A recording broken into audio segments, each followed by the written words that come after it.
अब जो आपकी एक्सट्रीम पॉवर्टी की डेफिनेशन है वो है कि क्या कोई व्यक्ति प्रतिदिन $1.90 से कम पर भी जीवन जी रहा है। सामान्य जो सहमति है वो किस एजेंसी से संबंधित है? एक है गल्फ ऑफ मन्नार, जो कि ये वाला पोर्शन होता है, और ये वाले पोर्शन को हम पाक स्टेट बोलते हैं। राष्ट्रीय बहुआयामी गरीबी सूचकांक है, वो गरीबी के विभिन्न आयामों को नापता है। ये हमारे चले हम कच्चातीवू आइलैंड की ओर, और ये देखिए आप, आई थिंक अब आपको समझ में आ गया होगा कि जो कच्चातीवू आइलैंड है वो किधर है। वो पाक स्टेट में है। बिहार की आधी से भी ज़्यादा आबादी 51.91% आबादी गरीब पाई गई। ये देखें कि किस तरीके से जो सूरज की जो सतह होती है वो बेसिकली प्लाज्मा की बनी होती है, वो ठोस सतह नहीं होती है, राइट। और ये हम समझने की कोशिश कर रहे हैं कि किस तरीके से जो सूरज का जो बाहर का जो उसका एरिया है ना, वो बाहर का एरिया जो कोरोना कहलाता है, वो किस तरीके से ये जो सोलर विंड है, ये जो सौर पवन है, इसको जो है प्रोड्यूस करता है, और उससे किस तरीके से जो अन्य ग्रहों के ऊपर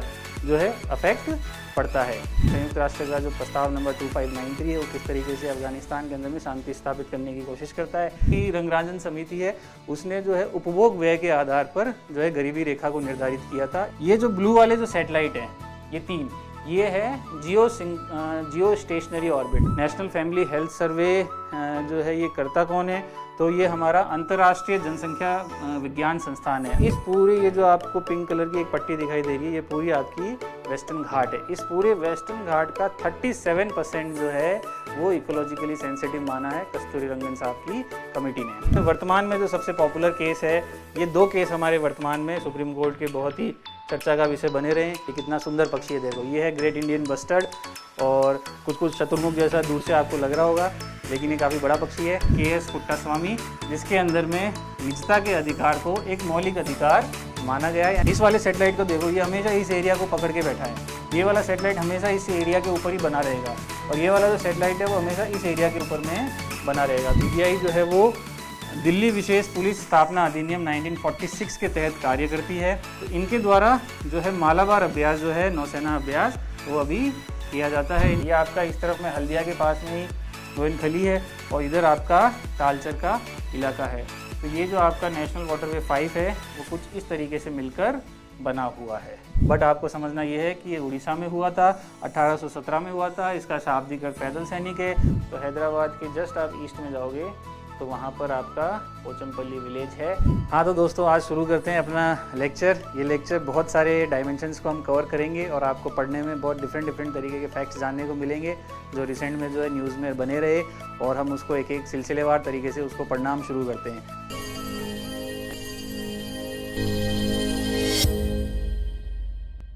तो जो पहला मुद्दा है हमारा वो है राष्ट्रीय बहुआयामी गरीबी सूचकांक, जो multi dimensional poverty index.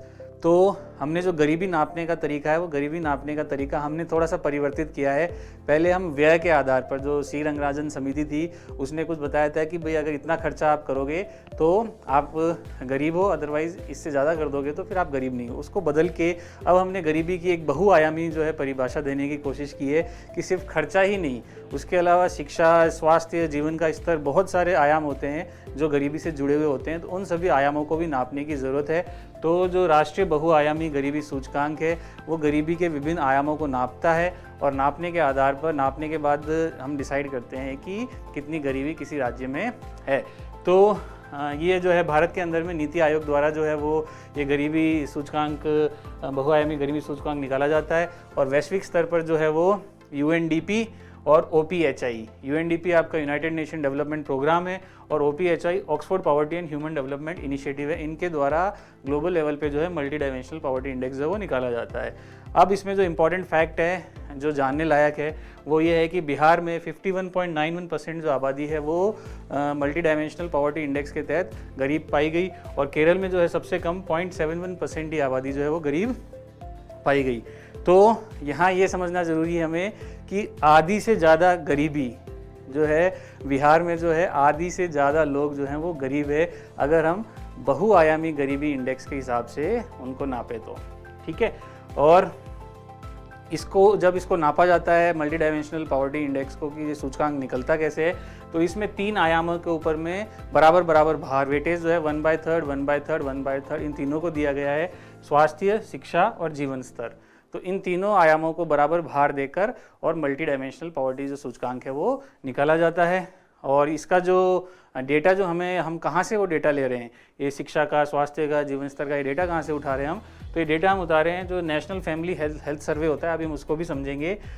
NFHS 4 2015-16 के डेटा के आधार पर जो है इस मल्टी डायमेंशनल पॉवर्टी इंडेक्स सूचकांक जो है वो निकाला जाता है। तो अभी हमने क्या सीखा, हमने सीखा कि राष्ट्रीय जो है बहुआयामी गरीबी सूचकांक वो क्या है, और गरीबी जो है वो एक बहुआयामी पक्ष होता है। हम उसको सिर्फ जो है व्यय के आधार पर ही ना नापें, और भी बहुत सारे आयाम होते हैं जिसके आधार पर गरीबी को नापा जाए।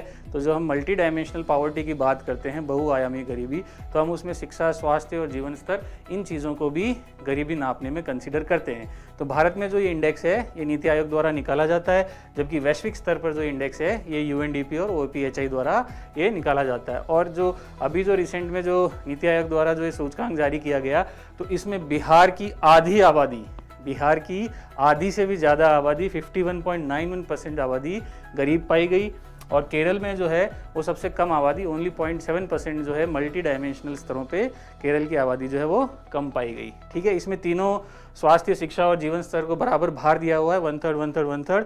और जो डेटा है वो हम नेशनल फैमिली हेल्थ सर्वे 4 का 2015-16 का डेटा हम लेते हैं। तो अभी हमने इसके अलावा नेशनल फैमिली हेल्थ सर्वे 5 भी आ चुका है 2019-20 का, उसका प्रथम चरण, द्वितीय चरण, इन दोनों के डेटा रिलीज हो गए हैं। जो लोग जानते होंगे, अगर न्यूज़ पढ़ते होंगे तो उनको पता होगा कि नेशनल फैमिली हेल्थ सर्वे का 5 का भी डेटा जो है अभी रिलीज हो गया है। ठीक है, अब आते हैं अब गरीबी वैश्विक स्तर पर किस तरीके से नापी जाती है, और भारत में अभी तक जो गरीबी नापने के प्रावधान क्या थे, अब उसको समझते हैं। तो वैश्विक स्तर पर क्या है, SDG 1.1, ये क्या होता है, सस्टेनेबल डेवलपमेंट गोल 1.1। इसका क्या मतलब है कि यूनाइटेड नेशन ने जो है कुछ सतत विकास लक्ष्य जो है 17 सतत विकास लक्ष्य जो निर्धारित किए हैं, उसमें से सतत विकास जो लक्ष्य 1 है वो गरीबी के उन्मूलन की बात करता है। उसमें से जो 1.1 है वो ये कहता है कि एक्सट्रीम पावर्टी जो है वो हमको पूरी तरीके से ख़त्म कर देनी है। अब सवाल ये उठता है कि एक्सट्रीम पावर्टी है क्या।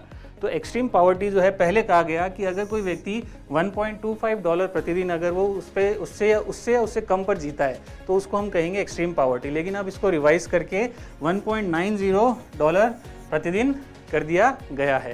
तो अब जो आपकी एक्सट्रीम पावर्टी की डेफिनेशन है वो है कि क्या कोई व्यक्ति प्रतिदिन $1.90 से कम पर भी जीवन जी रहा है, अगर हाँ तो हम उसको एक्सट्रीम पावर्टी मानेंगे। भारत के परिप्रेक्ष्य में अगर बात करें तो अभी आपने मल्टी डायमेंशनल पावर्टी इंडेक्स पढ़ा, लेकिन उसके पहले जो भारत में जो गरीबी नापी जाती है वो सी रंगराजन समिति द्वारा उन्होंने बताया कि किस तरीके से गांवों के अंदर में यदि प्रति व्यक्ति 972 रुपये प्रति माह अगर खर्च किए जाएं, और शहरों में यदि 1407 रुपये प्रति व्यक्ति प्रति माह अगर जो है उसका उपभोग व्यय किया जाए, तो ये उससे अगर ज़्यादा है तो हम कहेंगे कि वो गरीबी रेखा के ऊपर है, और यदि उससे नीचे है तो हम कहेंगे कि वो जो है वो गरीबी रेखा के व्यक्ति वो नीचे है।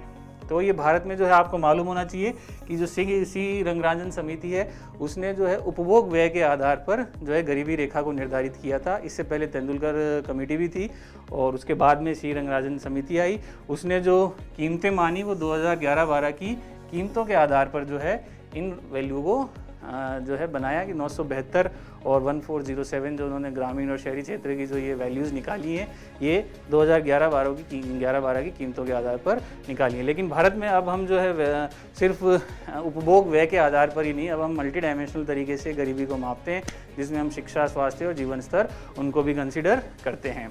करेक्ट। फिर हम आगे चलते हैं। आगे आता है जो अभी हमने बात किया कि नेशनल फैमिली हेल्थ सर्वे, जो कि अभी 5वां जो है उसके 2 चरण के डेटा हमारे पास आ चुके हैं।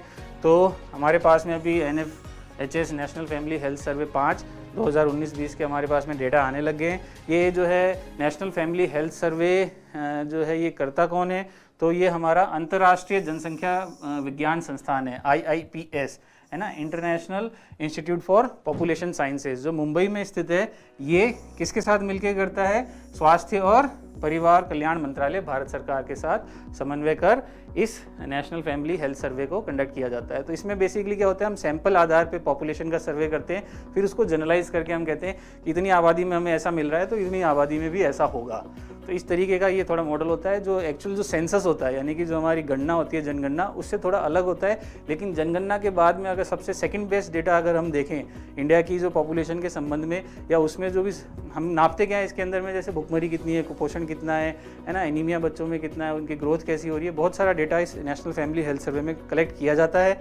और ये जो नेशनल फैमिली हेल्थ सर्वे है, ये जो जनगणना है पॉपुलेशन सेंसस, उसके बाद सेकंड बेस्ट जो है इंडिया के पास में डेटा जो है वो पॉपुलेशन का, वो हमारे पास में नेशनल फैमिली हेल्थ सर्वे से आता है। तो आपको मालूम क्या होना चाहिए कि नेशनल फैमिली हेल्थ सर्वे 5 हमारा हो चुका है, इसमें 2 चरण के डेटा आ चुके हैं हमारे पास में। डेटा बहुत ज़्यादा अच्छे नहीं हैं कुछ सेक्टर्स में खासकर, और जो ये जो करता कौन है, तो ये हमारा international institute for population science Mumbai में जो है वो स्वास्थ्य और परिवार कल्याण मंत्रालय के साथ समन्वय से इस नेशनल फैमिली हेल्थ सर्वे को कंडक्ट करता है।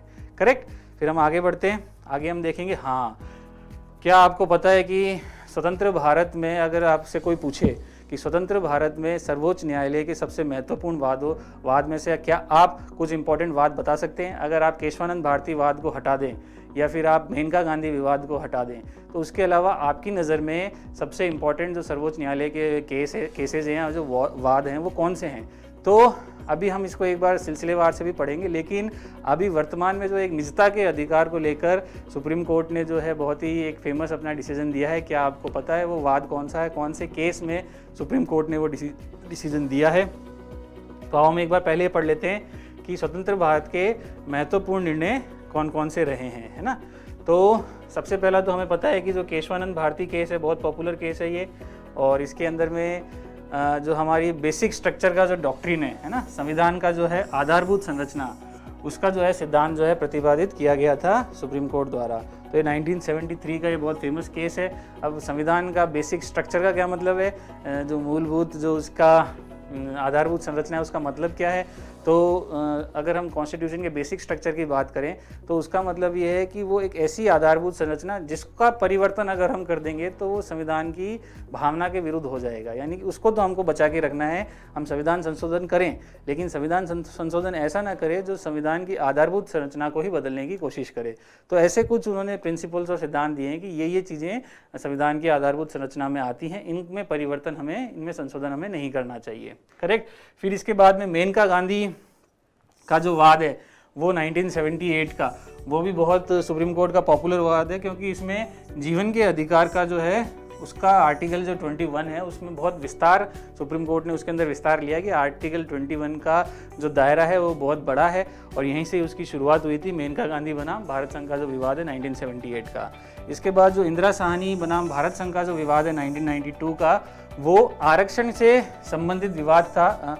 उसमें आरक्षण की जो है संवैधानिकता से संबंधित निर्णय दिया गया, खासकर जो ओबीसी की जो क्रीमी लेयर थी, है ना, तो ओबीसी के जो उन्नत वर्ग थे उनको आरक्षण के लाभार्थियों की सूची से बाहर रखा गया। तो ये आपका इंदिरा साहनी जो वाद है 1992 का, ये सुप्रीम कोर्ट का मतलब फेमस जो केसेस है उनमें से one of the case consider किया जाता है, और इसमें जो है आरक्षण से जो संबंधित जो संवैधानिकता है उस पर निर्णय लिया गया, जैसे कि ओबीसी के जो उन्नत वर्ग हैं, जो क्रीमी लेयर है, उनको जो है आरक्षण के लाभार्थियों से उनकी सूची से उनको बाहर कर दिया गया। ठीक है। फिर इसके बाद आता है जो विशाखा बनाम राजस्थान। हाँ, क्या आपको पता है कि विशाखा बनाम जो राजस्थान मामला था वो किस चीज़ से संबंधित था? वो कार्यस्थल पर यौन उत्पीड़न को रोकने के लिए जो दिशा निर्देश सुप्रीम कोर्ट द्वारा जारी किए गए वो इस केस के बदौलत थे। 1997 का बहुत ही फेमस केस है ये, विशाखा बनाम राजस्थान सरकार, और इसमें कार्यस्थल पर जो यौन उत्पीड़न से संबंधित दिशा निर्देश जारी किए गए, और अब उसके आधार पर कानून भी बन चुका है, और उसमें मेन प्रावधान यही है कि जो कार्यस्थल पर यौन उत्पीड़न के मामले का जो जिम्मेदार व्यक्ति है वो वहाँ का नियोक्ता ही होगा, उसी को ही वो केसेस हैंडल करने हैं। ठीक है। फिर इसके बाद में वर्तमान में जो सबसे पॉपुलर केस है, ये 2 केस हमारे वर्तमान में सुप्रीम कोर्ट के बहुत ही चर्चा का विषय बने रहे हैं। क्या आपको पता है कि वर्तमान में कौन से 2 ऐसे वाद हैं जो सुप्रीम कोर्ट के बाद one of the highest discussed, बहुत ज़्यादा जिन पर चर्चा की गई हो, ऐसे कौन से वो 2 वाद हैं जिन पर सबसे ज़्यादा चर्चा की गई है। एक वाद है आपका KS पुट्टास्वामी, जिसके अंदर में निजता के अधिकार को एक मौलिक अधिकार माना गया है, यानी कि जो प्राइवेसी है उसका आपको फंडामेंटल राइट माना गया है और अनुच्छेद 21 के अंतर्गत इसको आपको जो निजता का अधिकार है उसका आपको संरक्षण प्राप्त है। इसके अलावा जो नवतेज सिंह जौहर बनाम भारत संघ का जो वाद है 2018 का, ये 2017 का वाद था आपका KS पुट्टास्वामी वाला, जिसमें निजता के अधिकार को जो है वो एक मौलिक अधिकार माना गया। और जो नवतेज सिंह जौहर बनाम भारत संघ का 2018 का जो वाद है, इसमें धारा जो IPC की धारा 377 को जो है वो अवैध ठहराया गया और समलैंगिकता को जो है वो वैधता प्रदान की गई। आप कमेंट में करके बताइएगा कि IPC की धारा 377 क्या है और क्यों इसको अवैध ठहराया गया और जो समलैंगिकता है उसको वैध कर दिया गया। तो ये नवतेज सिंह जौहर बनाम भारत संघ का बहुत ही इंपॉर्टेंट मामला और KS पुट्टास्वामी बनाम भारत संघ का 2017 का मामला, जिसमें निजता के अधिकार को जो है वो मौलिक अधिकार अंडर आर्टिकल 21 एक्सेप्ट किया गया। ठीक है, अब हम चलते हैं एक नए टॉपिक की ओर। क्या आपको पता है कि न्यूज़ में सामान्य जो सहमति है वो किस एजेंसी से संबंधित है और ये न्यूज़ में क्यों बनी हुई थी? ठीक है, हम उसको डिस्कस करते हैं अब। तो ये जो टर्म है सामान्य सहमति, ये जिसको कहा गया है अंग्रेजी में जनरल कंसेंट, ये CBI से संबंधित टर्म है और इसको हम समझते हैं कि ये अभी क्यों न्यूज़ में थी। तो 8 राज्यों ने क्या है अपने क्षेत्र में जांच शुरू होने से के लिए CBI से जो है सहमति उन्होंने वापस ले ली। यानी कि क्या होता है, CBI को भी क्या करना होता है, जब राज्य जो है किसी मामले की जांच के लिए CBI को एक सामान्य सहमति देता है, ठीक है, तो एजेंसी को जांच के संबंध में या उस राज्य में प्रवेश करने पर हर बार केस के लिए नई अनुमति लेने की आवश्यकता नहीं होती। यानी कि यदि कोई आपका राज्य है और वो अगर CBI को एक सामान्य सहमति दे देता है तो उस एजेंसी को फिर उसमें प्रवेश करने के लिए बार बार जो है उसको नई अनुमति लेने की आवश्यकता नहीं होती है, उस मामले में बार बार इंक्वायरी करने के लिए नई अनुमति की आवश्यकता नहीं होती। तो उसको बोला गया है कि किसी भी राज्य द्वारा CBI को सामान्य सहमति दे देना, जनरल कंसेंट दे देना। ठीक है, लेकिन अभी क्या हुआ है कि 8 राज्यों ने CBI से अपनी जो है सामान्य सहमति है वो वापस ले ली है। तो इसको लेकर काफ़ी मुद्दा गरमाया हुआ था। और जो CBI की बात करें तो CBI जो है वो दिल्ली विशेष पुलिस स्थापना अधिनियम 1946 के तहत कार्य करती है। ये इसका एक्ट है जिसके एक्ट के अंदर CBI कार्य करती है। और इसकी जो धारा 6 है उसने कहा है कि केंद्र शासित प्रदेशों के परे यानी कि उसके अलावा जो CBI जांच का विस्तार करने के लिए राज्य की सहमति की उसको आवश्यकता है। यानी कि केंद्र शासित प्रदेशों के अलावा उससे बाहर अगर CBI जांच करना चाहती है तो वहाँ पर उसको राज्यों की सहमति की आवश्यकता है। और राज्यों में उसको जो है एक सामान्य सहमति जब उसको मिल जाती है तो उसको प्रवेश करने में या जांच के संबंध में उसको हर बार केस के लिए जो है बार बार जो है नई सहमति उसको नहीं लेनी पड़ती। लेकिन 8 राज्यों ने रिसेंट में जो है वो CBI से सामान्य सहमति वापस ले ली। तो ये जो केंद्र बनाम जो राज्यों का जो संघवाद का मुद्दा है ये उससे जुड़ा हुआ मामला है। हम उतना डिटेल में अभी नहीं जाएंगे, अब हम आगे बढ़ेंगे। ठीक है, रिसेंट में जो है क्वाड ग्रुप जो है वो भी काफ़ी न्यूज़ में बना हुआ था कि जो क्वाड ग्रुप वो है क्या बेसिकली। तो क्या आपको पता है कि जो क्वाड संस्था है वो क्यों रेलेवेंट है इंडिया के लिए और इसमें कौन कौन से जो देश हैं वो सम्मिलित हैं और कौन सी ऐसी नौसेना की एक्सरसाइज है जो क्वाड मेंबर्स द्वारा की जाती है। तो हम देखेंगे कि भारत, अमेरिका, ऑस्ट्रेलिया और जापान ये 4 लोग हैं जो क्वाड का जो है जो क्वाड के मेंबर्स हैं।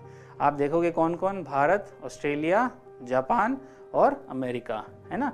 तो ये एक समूह है जिसका उद्देश्य क्या है, भारत प्रशांत क्षेत्र में लोकतांत्रिक देशों के हितों की रक्षा करना और वैश्विक चुनौतियों का वहाँ पर समाधान करना। कहाँ पर, इंडो पैसिफिक रीजन में, भारत प्रशांत क्षेत्र में लोकतांत्रिक हितों की रक्षा करना और वहाँ पर वैश्विक चुनौतियों का समाधान करना।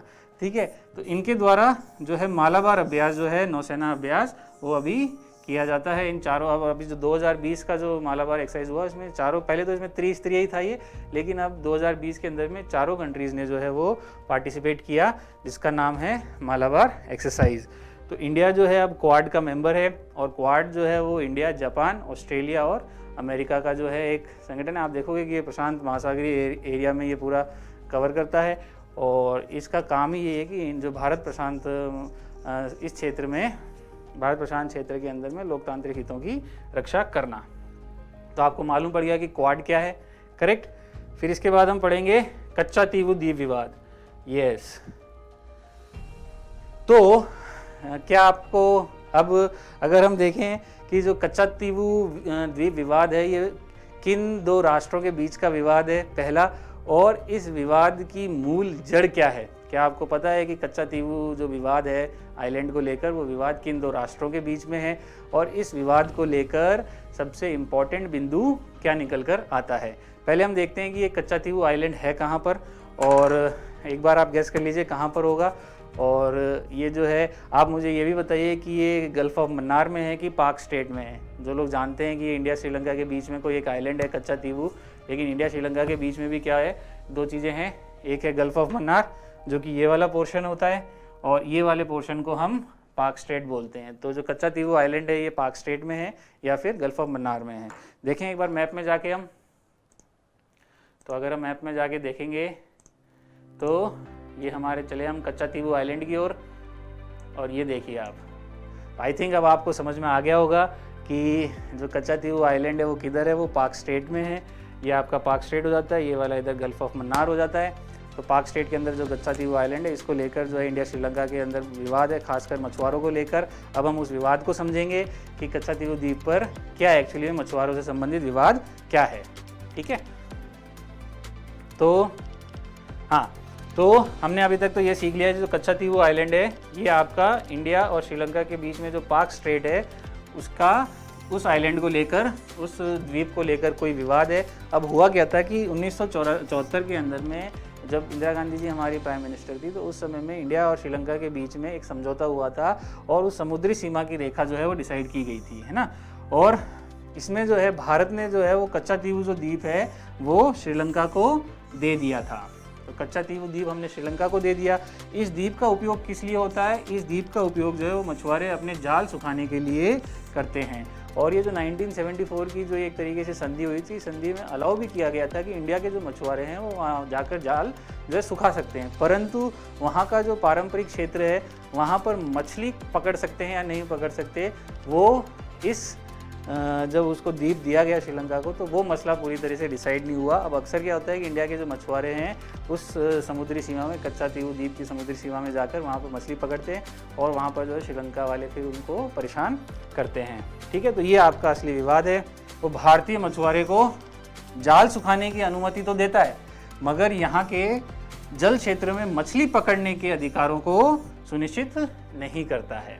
तो ये जो विवाद है मछली पकड़ने को लेकर विवाद हो जाता है, और पर्टिकुलरली इस आइलैंड के जो आसपास का जो आपका पानी का क्षेत्र है, उस पानी के क्षेत्र में मछलियाँ भी अधिक मिलती हैं।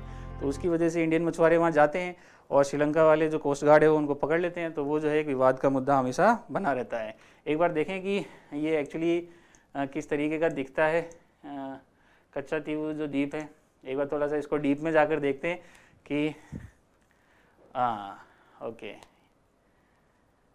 ठीक है ना। एक बार इसको विकी में देखें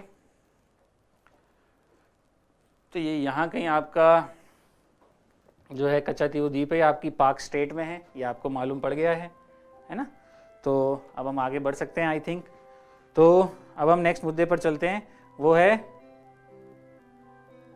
संयुक्त राष्ट्र का प्रस्ताव 2593। तो क्या किसी बच्चे को पता है कि संयुक्त राष्ट्र का प्रस्ताव नंबर 2593 क्यों रेलेवेंट है, एंड रिसेंट में किस कंट्री को लेकर, या आप यूँ बता दीजिए कि किस कंट्री के संदर्भ में ये प्रस्ताव इम्पोर्टेंट रोल प्ले करता है, और अभी हाल ही में ऐसी कौन सी घटना हुई जिसके कारण ये जो 2593 प्रस्ताव है ये बहुत ही इम्पोर्टेंट हो गया है। तो मुद्दे की बात ये है कि अफगानिस्तान को लेकर ये प्रस्ताव जो है संयुक्त राष्ट्र द्वारा पास किया गया है, जा चुका है। और अब जो तालिबान की जब सरकार वहाँ बनी, तो तालिबान की सरकार बनी तो उसके बाद में इस प्रस्ताव की इम्पोर्टेंस जो है वो और अधिक बढ़ गई है। पहले प्रस्ताव को पढ़ते हैं फिर आगे की चर्चा करते हैं। तो संयुक्त राष्ट्र का जो प्रस्ताव 2593 है ये क्या कहता है, ये चाहता है कि अफगानिस्तान में जो है वो शांति की स्थापना हो, और उसके लिए क्या किया जाए कि अफगानिस्तान की भूमि का उपयोग जो है वो आतंकवादियों के आश्रय के लिए या उनके वित्त पोषण के लिए नहीं किया जाएगा। तो ये जो प्रस्ताव है ये कहता है कि भाई प्रस्ताव नंबर 2593 कि जो अफगानिस्तान की जो भूमि का उपयोग है वो किसी आतंकवादी के आश्रय के लिए या उनके वित्तपोषण के लिए बिल्कुल भी नहीं किया जाएगा। और इसी कॉन्टेक्स्ट में अब जब वहाँ तालिबान की सरकार बनी है और हमने ये भी देखा कि तालिबान की सरकार के बनने में काफ़ी सारे जो मंत्री थे वो मंत्री पास्ट उनकी जो गतिविधियाँ थी वो गतिविधियाँ किस तरीके से आतंकवादी गतिविधियों से लिप्त थी, तो उसको लेकर ये जो प्रस्ताव नंबर 2593 है ये मुद्दों में छाया रहा, तो ये आपको पता होना चाहिए। ठीक है, अब हम आते हैं हमारे नेक्स्ट टॉपिक के ऊपर में जो है पार्कर सोलर प्रोब मिशन। इसको हम समझेंगे कि पार्कर सोलर प्रोब मिशन है क्या, है ना। तो जो ये नासा द्वारा जो है, ये पहला तो समझ लिया कि किसने इस मिशन को चला रखा है। तो कोई मुझे आप में से बताएगा कि जो पार्कर सोलर प्रोब मिशन है जो कि नासा द्वारा संचालित है, इसका उद्देश्य क्या है। किसका? पार्कर सोलर प्रोब मिशन का। तो ये नासा द्वारा संचालित है, हमें ये पता है, लेकिन इसका उद्देश्य क्या है कि अंतरिक्ष में जो चुंबकीय बल, प्लाज्मा, कोरोना और सौर पवन है उनका अध्ययन करना। यानी कि क्या है कि जो सूर्य का जो बाह्य एटमॉस्फेयर है, वैसे आपको पता होगा कि जो सूर्य है वो ठोस नहीं है ना, पृथ्वी की तरह उसकी सतह ठोस नहीं है, वो तो प्लाज्मा का बना हुआ है। अभी आपको वीडियो से भी हम समझाएंगे कि किस तरीके से जो है जो सूर्य है वो सिर्फ प्लाज्मा का बना हुआ है, उसकी सतह ठोस नहीं है। और उसके बाद जो उसके बाह्य का जो एटमॉस्फेयर, बाह्य का जो एरिया है जिसको बोला जाता है कोरोना, उस कोरोना में जो है टेम्परेचर बहुत ज़्यादा होता है। और जो सूर्य से जो वो कण निकलते हैं वो कण किस तरीके से हमारी सौर पवन का निर्माण करते हैं, और इसकी वजह से क्या क्या जो है हमारा सैटेलाइट सिस्टम अफेक्ट होता है, किस तरीके से हमारा जो मैग्नेटिक सिस्टम है पृथ्वी के ऊपर में वो भी अफेक्ट होता है। तो इस सारी की जो स्टडी है वो पार्कर सोलर प्रोब मिशन करेगा। करेक्ट। तो जो सूर्य के वर्णमंडल के बाह्य भाग को क्या कहते हैं? कोरोना कहते हैं।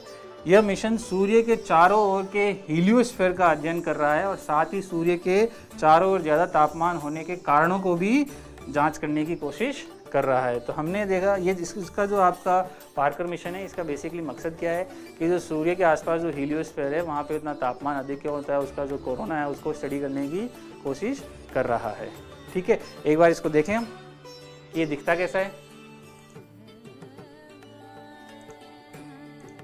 ये देखें कि किस तरीके से जो सूरज की जो सतह होती है वो बेसिकली प्लाज्मा की बनी होती है, वो ठोस सतह नहीं होती है, राइट।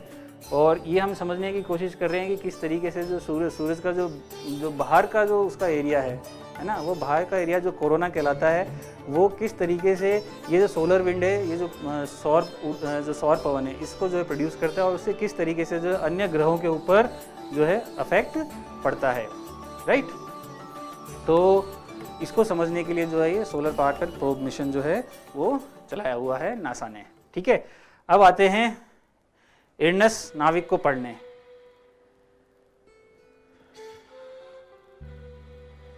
इरनस नाविक जो है वो भारत की, ये समझ लीजिए कि यूनाइटेड स्टेट की जो जीपीएस तकनीक है, या चाइना का जो बाइडू तकनीक है, या जो यूरोप का जो हमारा गैलीलियो है, और जो रशिया का जो ग्लोनास है, उस सिस्टम के बराबर हमने ये रीजनल लेवल पे हमारा एक पोजीशनिंग सिस्टम हमने तैयार किया है जिसका नाम है इरनस नाविक। अभी जो बच्चों को थोड़ा समझ में नहीं आया कि सर ये क्या हो गया, उसको हम एक बार डिटेल में पढ़ते हैं कि इरनस नाविक क्या है। तो बेसिकली ये भारतीय क्षेत्र में एक नेविगेशन उपग्रह प्रणाली है। नेविगेशन का क्या मतलब होता है?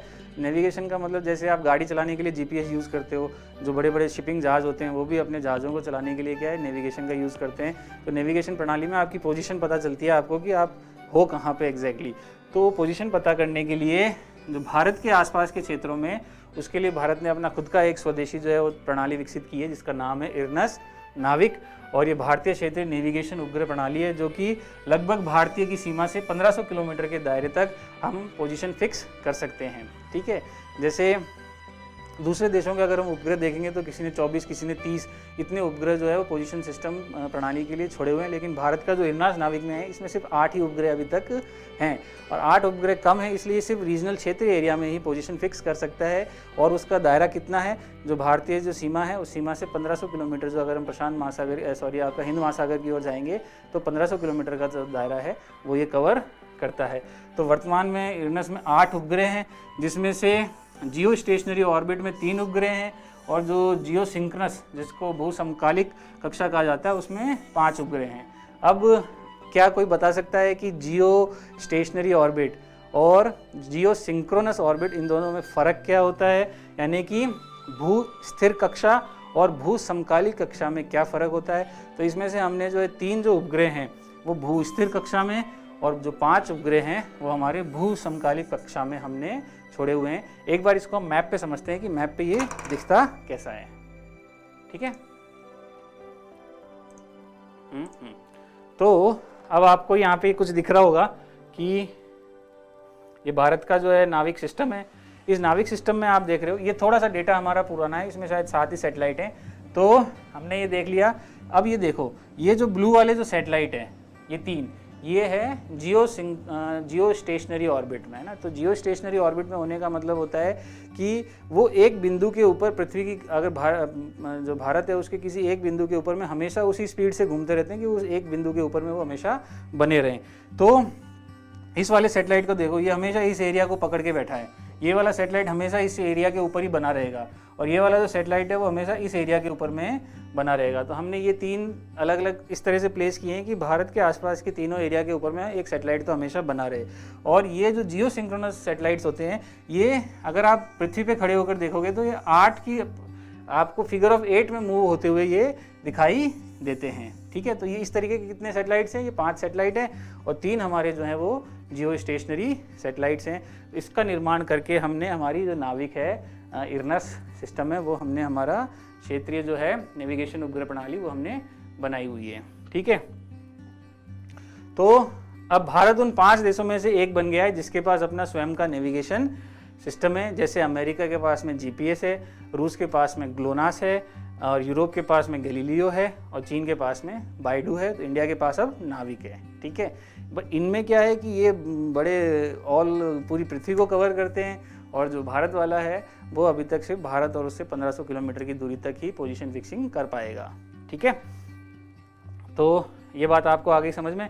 अब हम देखेंगे कि जो पश्चिमी घाट है उस पर, तो जो पश्चिमी घाट है यानी कि जो हमारे वेस्टर्न घाट्स हैं उस पर जो कस्तूरी रंगन जी की जो कमेटी है, उस कमेटी को लेकर जो है कर्नाटका में क्यों विद्रोह हुआ, विद्रोह मतलब कर्नाटका ने क्यों उस रिपोर्ट को मानने से इनकार किया।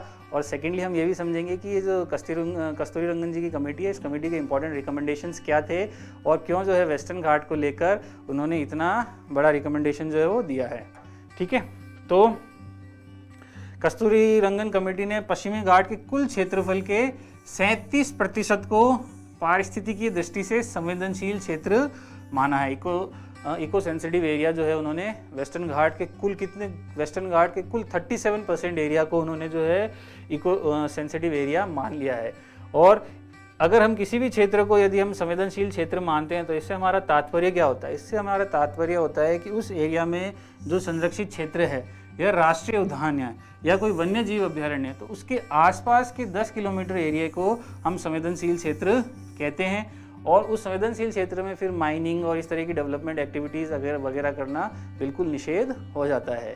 तो आप ये मान लीजिए कि जो वेस्टर्न घाट है उसका ऑलमोस्ट 37% एरिया इन्होंने इको सेंसिटिव एरिया माना है कस्तूरी रंगन साहब ने, और उसकी वजह से जो है उसका काफ़ी सारा एरिया जो है मेरे हिसाब से 20,000 स्क्वायर किलोमीटर एरिया कर्नाटक में आता है। तो कर्नाटक में इसको लेकर जो है काफ़ी उन्होंने नाराज़गी जताई कि अगर इतना सारा हमारा एरिया अगर इको सेंसिटिव एरिया में चला जाएगा तो हमारे डेवलपमेंट का क्या होगा, और उससे रोज़गार जो है हम वहाँ के जो लोग हैं उनको रोज़गार भी कैसे दे पाएंगे। तो आपको समझना ये था इसके अंदर में कि जो पश्चिमी घाट है उस पर कस्तूरी रंगन समिति के क्या रिकमेंडेशंस थे पहला, और उन्होंने कितने % जो हिस्से को जो है वेस्टर्न घाट के कितने % हिस्से को जो है इको सेंसिटिव एरिया उन्होंने माना है, और किस राज्य ने जो है अभी इसको लेकर जो है अपनी जो है व्यथा प्रकट की है। और जो अगर कोई इको सेंसिटिव एरिया होता है तो उसका मतलब क्या होता है कि नेशनल पार्क या कोई आपकी वाइल्ड लाइफ सेंचुरी, उसके आसपास का जो 10 किलोमीटर का एरिया है वो इकोलॉजिकली सेंसिटिव मान लिया जाता है। यस, ठीक है। तो वेस्टर्न घाट कहाँ तक, वेस्टर्न घाट किस पोर्शन को कहा जाता है, तो इस पूरी ये जो आपको पिंक कलर की एक पट्टी दिखाई दे रही है ये पूरी आपकी वेस्टर्न घाट है। इस पूरे वेस्टर्न घाट का 37% जो है वो इकोलॉजिकली सेंसिटिव माना है कस्तूरी रंगन साहब की कमेटी ने। ठीक है, अब हम पढ़ेंगे नेक्स्ट टॉपिक जो कि है ग्रेट इंडियन बस्टर्ड। तो कोई बच्चा बता सकता है कि ये ग्रेट इंडियन बस्टर्ड है क्या? ये एक पक्षी है। ठीक है, और इसमें इस पक्षी को लेकर अभी न्यूज़ में क्यों बना हुआ है, ये बेसिकली भारत के अंदर में गंभीर रूप से ये लुप्त प्राय जो है पक्षी है, और ये जो राजस्थान का जो है वो राज्य पक्षी भी इसको कहा गया है, और ये घास के मैदान की जो है प्रमुख प्रजाति मानी जाती है, और ये इसी तरह की चारागाह जो पारिस्थितिकी तंत्र है उसका ये प्रतिनिधित्व करती है।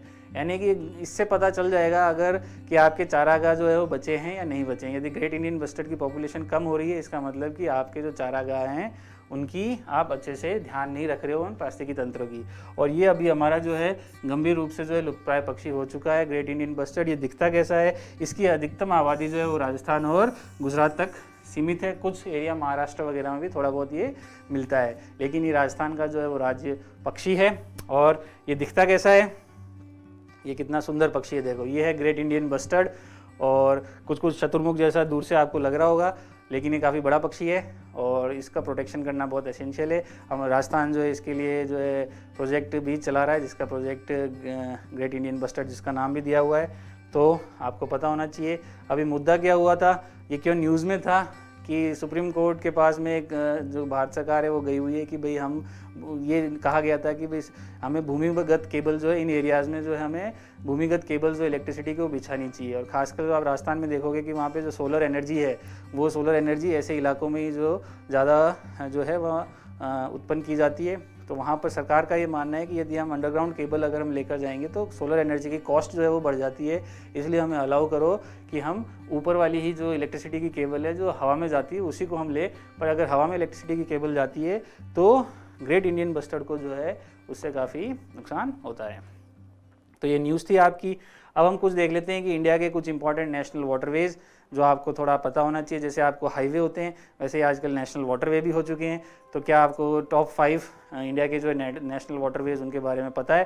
तो हम एक बार फटाफट क्विकली डिस्कस कर लेते हैं। जो आपका नेशनल वाटर 1 है वो आपका हल्दिया से लेके इलाहाबाद ये वाला जो एरिया है ये आपका नेशनल वाटरवे आपका 1 है ना, जो गंगा नदी के ऊपर में हल्दिया टू इलाहाबाद, आजकल प्रयागराज भी इसको कहा जा रहा है, वहाँ तक है। फिर जो नेशनल वाटरवे आपका 2 है ये आपका ब्रह्मपुत्र नदी के ऊपर में है, धुबरी टू सदिया।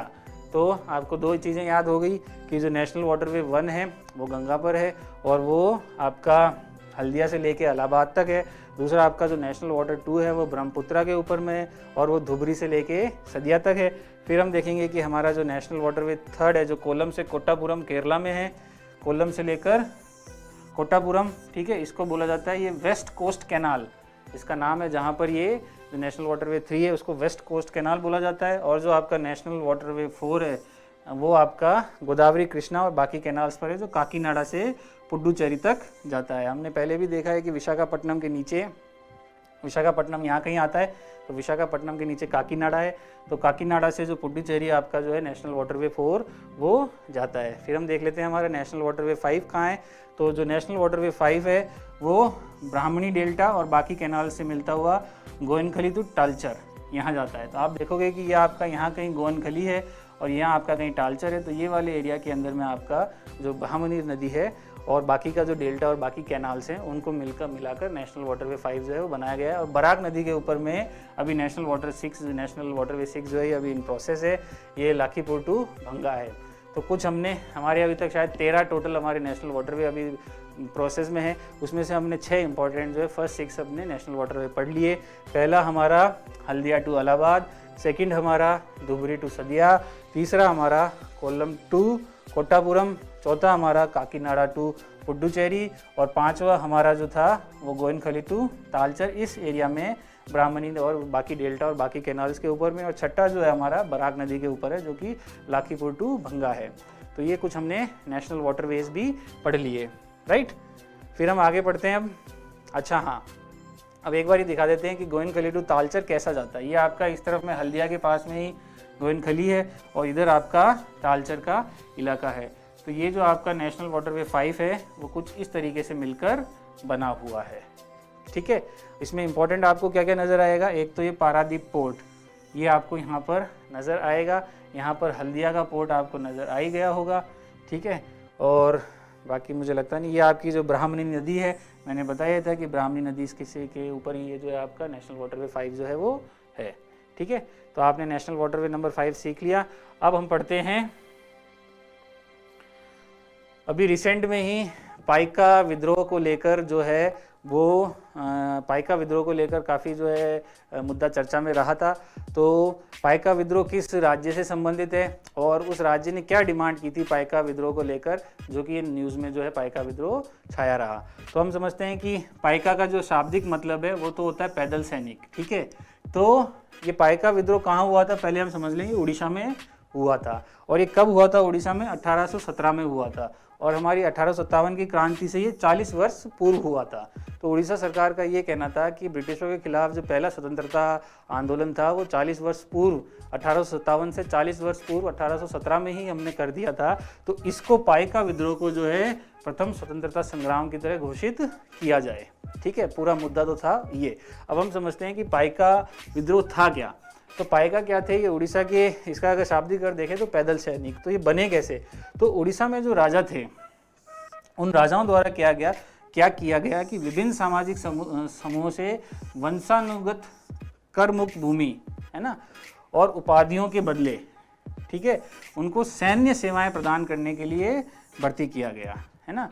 तो आपको जो है कर मुक्त भूमि और आपको अन्य उपाधियों के बदले हम क्या करेंगे, हम आपकी सैन्य की सेवाएं आप हमें प्रदान करोगे। और उससे जो है ये पूरा पाइका जो है ग्रुप ये वहाँ ओरिजिनेट हुआ। फिर किस तरीके से वहाँ अंग्रेज आए, फिर अंग्रेज़ों ने किस तरीके से वहाँ दमनकारी नीति अपनाई और जो भू राजस्व व्यवस्था है उसको बदला।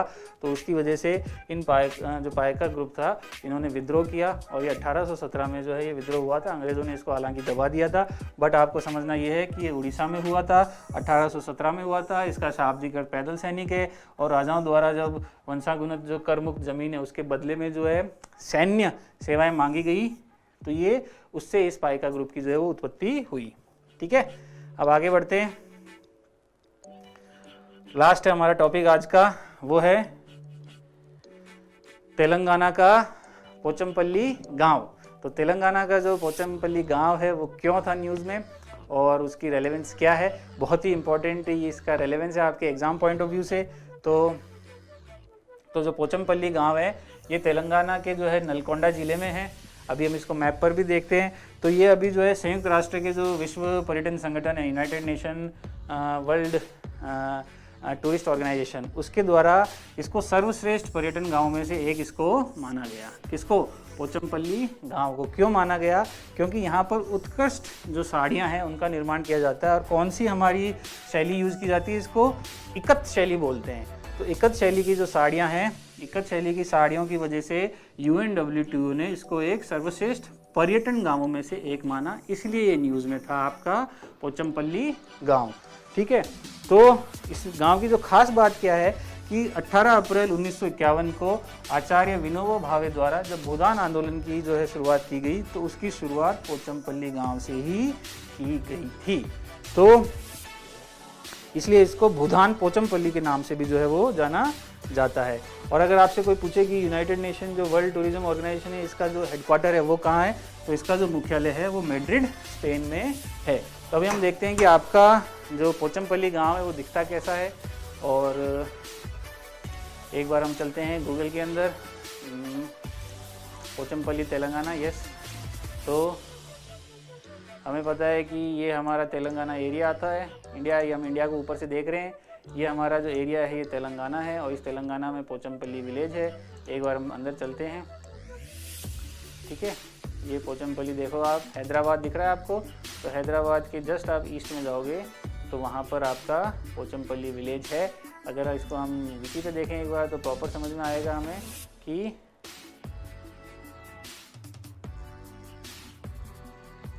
ये आपका भूदान पोचमपल्ली जो विलेज है वो यहाँ पर है, ठीक है।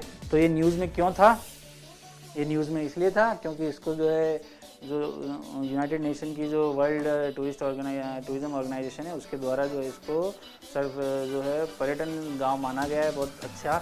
और यहाँ की जो इकत शैली की जो साड़ियाँ हैं वो बहुत पॉपुलर है ना, ठीक है। तो इसको देखो यहाँ भी लिखा हुआ है गूगल के अंदर में, best tourism village by the United Nation World Tourism Organisation, ठीक है। तो आज जो हमने पढ़ा उसको हम एक बार क्विकली जो है उसको रिवाइज कर लेते हैं। हमने पढ़ा क्या क्या, राइट। तो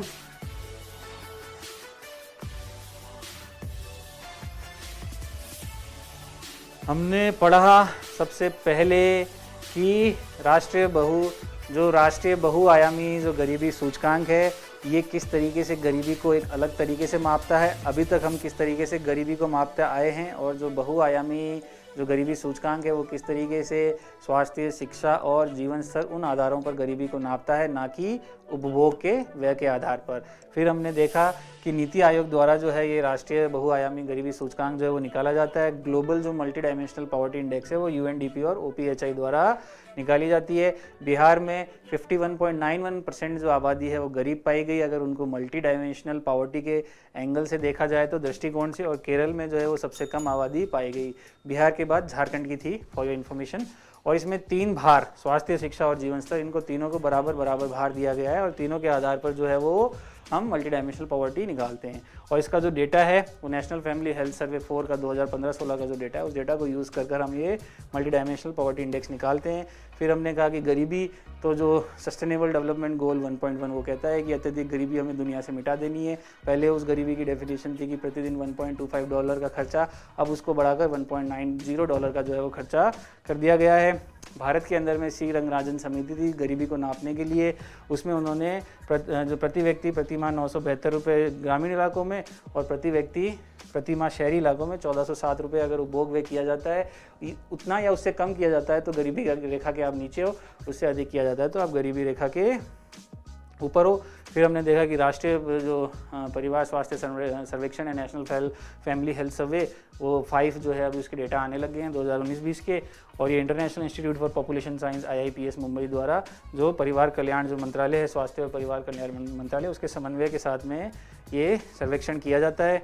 और स्वतंत्र भारत के कुछ हमने महत्वपूर्ण निर्णय पढ़े कि केशवानंद भारती ने दिया हमारे को आधारभूत संरचना का सिद्धांत, मेनका गांधी ने दिया जीवन के अधिकार के अर्थ को विस्तार करना, इंदिरा साहनी ने जो है वो आरक्षण की संवैधानिकता के संबंध में निर्णय थे, OBC की क्रीमी लेयर के संबंध में। फिर विशाखा बनाम राजस्थान में जो महिलाओं के साथ में कार्यस्थल पर जो यौन उत्पीड़न होता है उसको लेकर दिशा निर्देश।